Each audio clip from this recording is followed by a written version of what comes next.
एगन की आंखों में सिर्फ एक सपना नहीं था, बल्कि एक ऐसा विजन था जो पूरे वेस्टरोस का फ्यूचर बदलने वाला था।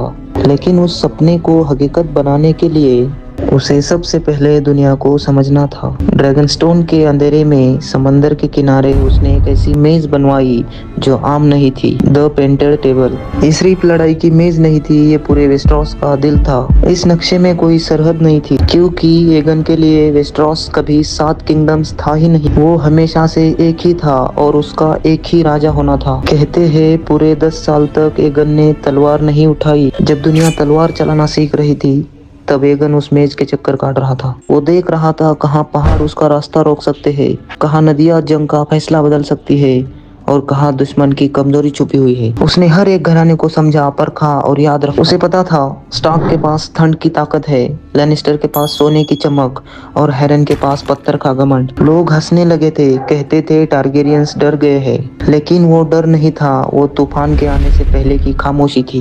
एगन इंतजार कर रहा था अपने ड्रैगन्स के बड़े होने का, और वो इस जंग में अकेला नहीं था।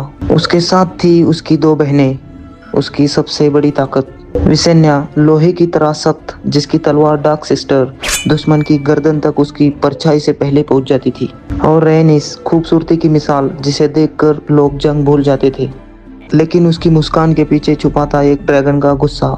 एक जमीन पर मौत थी तो दूसरी आसमान से गिरती हुई कयामत। जब वेगर और मेरेक्सस आसमान के लायक हो गए, तब एगन ने अपनी नजर उस मेज से उठाई। 10 साल तक उसने वेस्टरोस को उस मेज पर जीता था, अब वक्त था उसे हकीकत में चला देने का। और आगे क्या होगा वो देखेंगे अगले एपिसोड में।